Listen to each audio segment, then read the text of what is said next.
رنگ اپنی بو نہ بدلیں گے، جنوں والوں کی شوریدہ مزاجی بھی نہ بدلے گی، وہ جب تک طرز و انداز خمے گیسو نہ بدلیں گے، غموں کی ترجمانی ہو رہی ہے ہوتی جائے گی، یہ زخم دل نہیں ہیں پھول ہیں خوشبو نہ بدلیں گے۔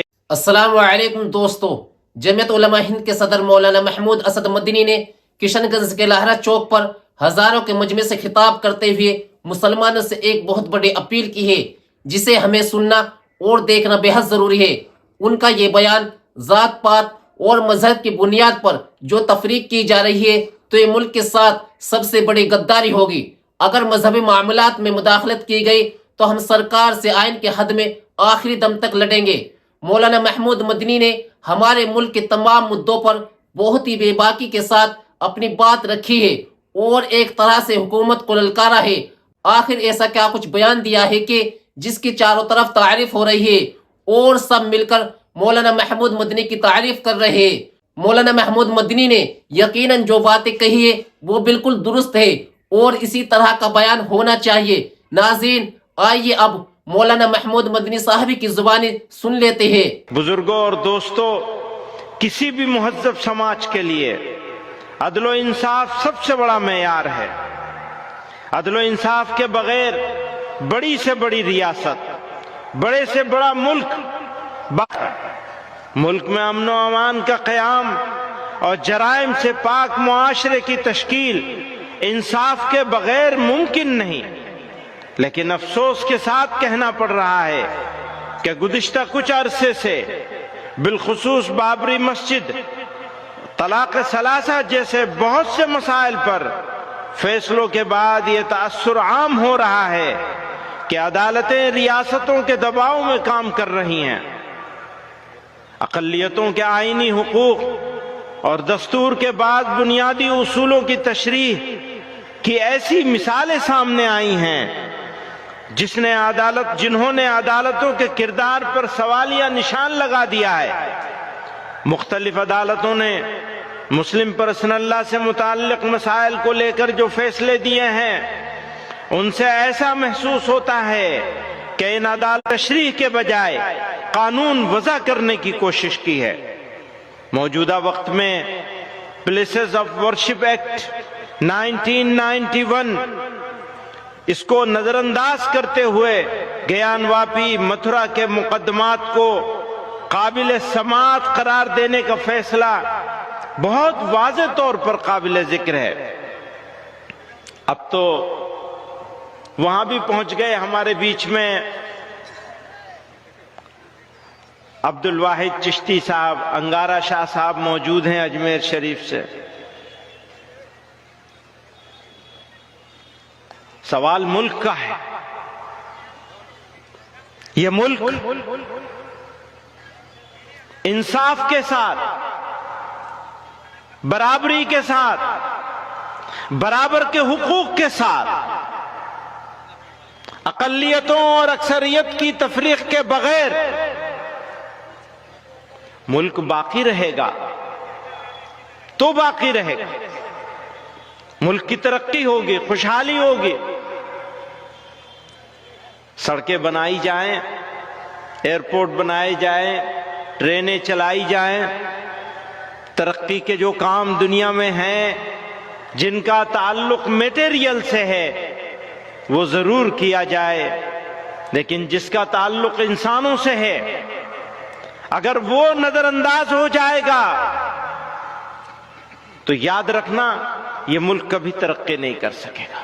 اگر انسانوں کے بیچ میں مذہب کی بنیاد پر، ذات پات کی بنیاد پر تفریق ہوگی، اگر لوگوں کو ذلیل کیا جائے گا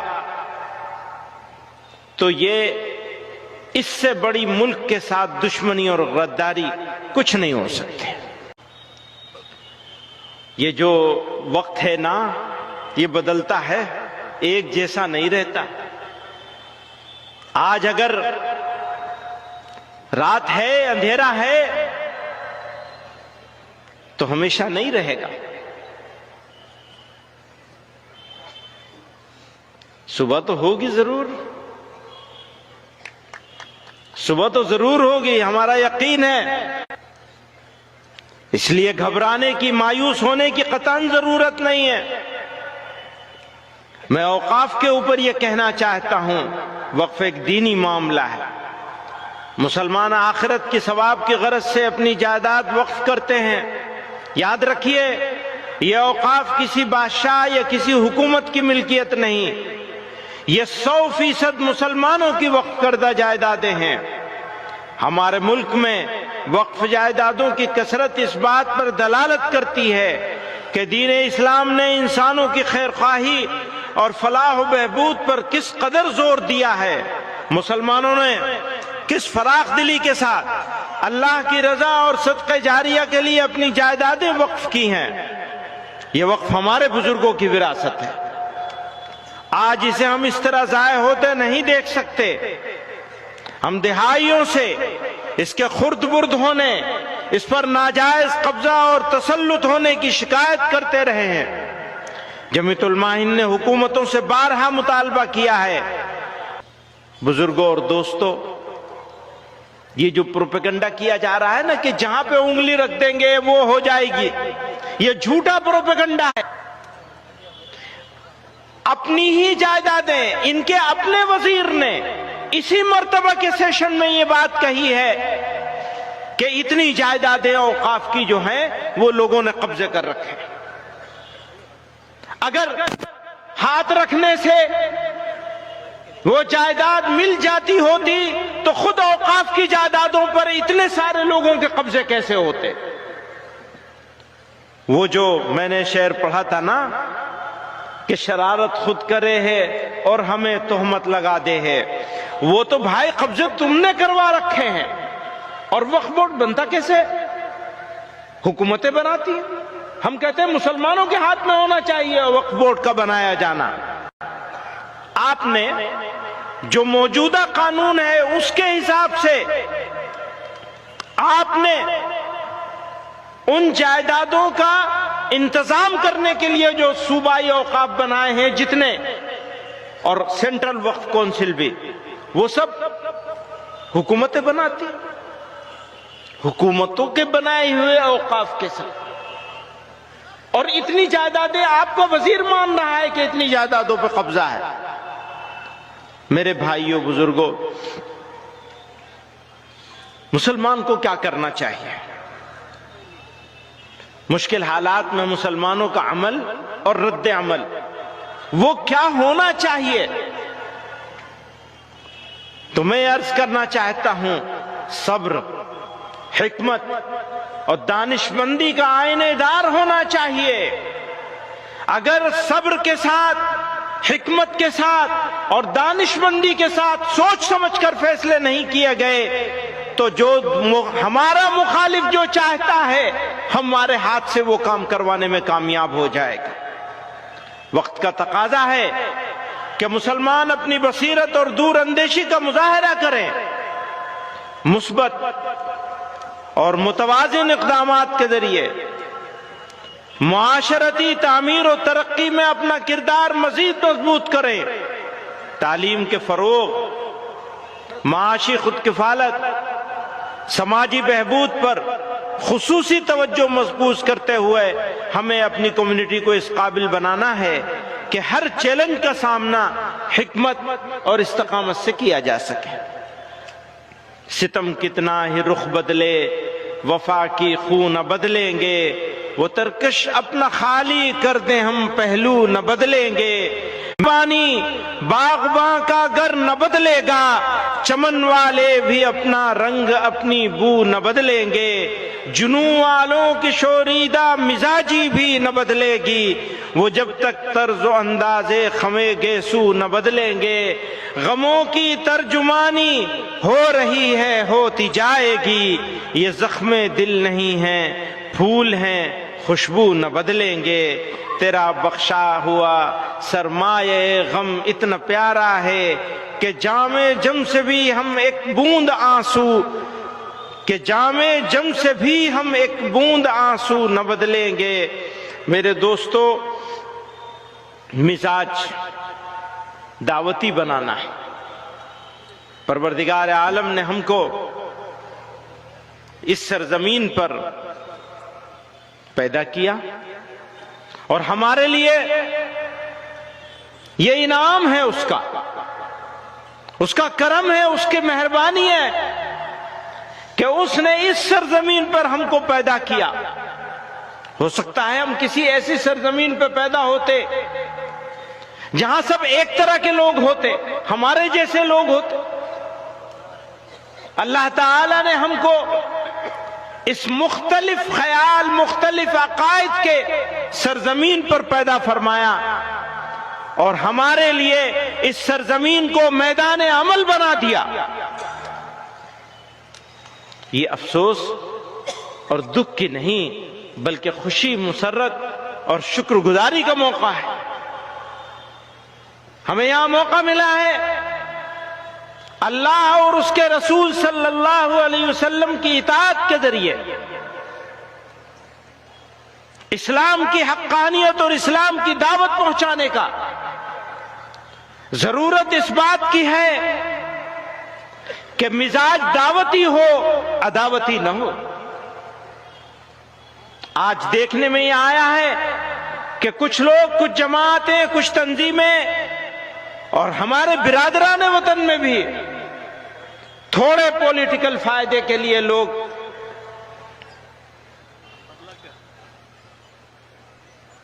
دشمنی، نفرت پھیلا کر، تقسیم کر کے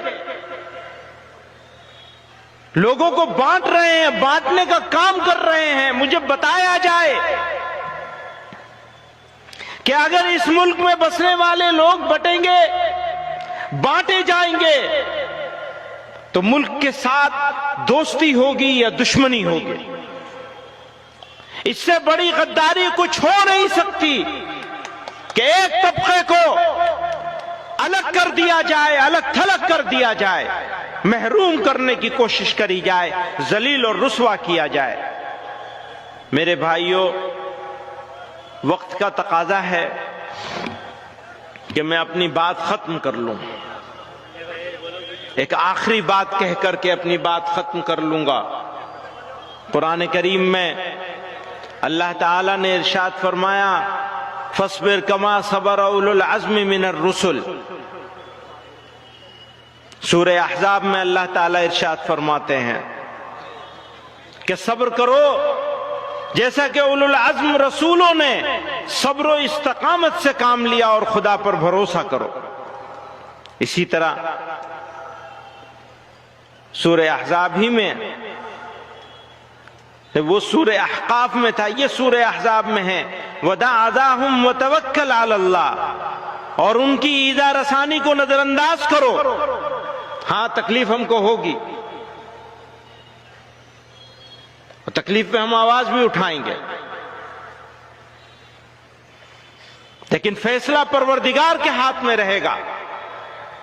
ہم صبر کریں گے استقامت کے ساتھ، ان کی ایذا رسانی کو نظر انداز کریں گے اور خدا پر بھروسہ کریں گے۔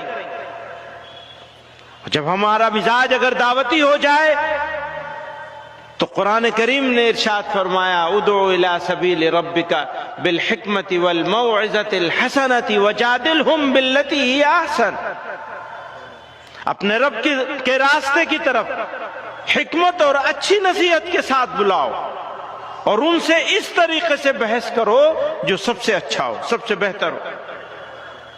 اسی طرح اللہ تعالیٰ نے قرآن میں ارشاد فرمایا ادفع باللتی ہی احسن فَإِذَا الَّذِي بَيْنَكَ وَبَيْنَهُ عَدَاوَةٌ كَأَنَّهُ وَلِيٌّ حَمِيمٌ۔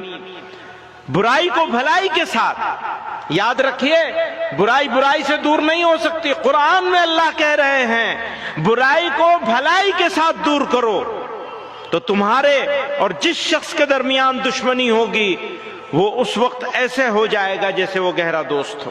یہ ہمیں سمجھیے کہ ہم کو خوشخبری دی جا رہی ہے، ہمیں سمان دینا پڑے گا، ہمیں موقع دینا پڑے گا، برابر کی اپورچونٹی دینی پڑے گی، تو اگلی صدی ہماری ہوگی۔ اللہ تعالی ہمیں سچا پکا مسلمان بنائے۔ صحیح راستے پہ چلنے کی توفیق عطا فرمائے اور ہماری بدعمالیوں سے ہماری حفاظت فرمائے۔ وآخر دعوانا ان الحمدللہ۔ ناظرین، مولانا محمود مدنی صاحب کا یہ بیان ہمیں ایک اہم سبق دیتا ہے کہ مشکلات کے وقت میں اتحاد، صبر اور حکمت کے ساتھ اپنی بات رکھنی چاہیے۔ ہمیں اپنے دین اور قوم کے لیے جد و جہد کرنا ہوگا، لیکن ہمیں یہ بھی یاد رکھنا ہوگا کہ ہمیشہ قانون اور امن کے راستے کو اپنانا ہے۔ ہم دعا کرتے ہیں کہ اللہ تعالی ہمارے ملک میں امن و سکون قائم رکھے اور مظلوموں کی مدد فرمائے اور ظالموں کو ہدایت دے۔ اگر ان کی قسمت میں ہدایت نہیں، ان کو عبرت نشاں بنا۔ آمین۔ جزاکم اللہ خیر، والسلام علیکم ورحمۃ اللہ وبرکاتہ۔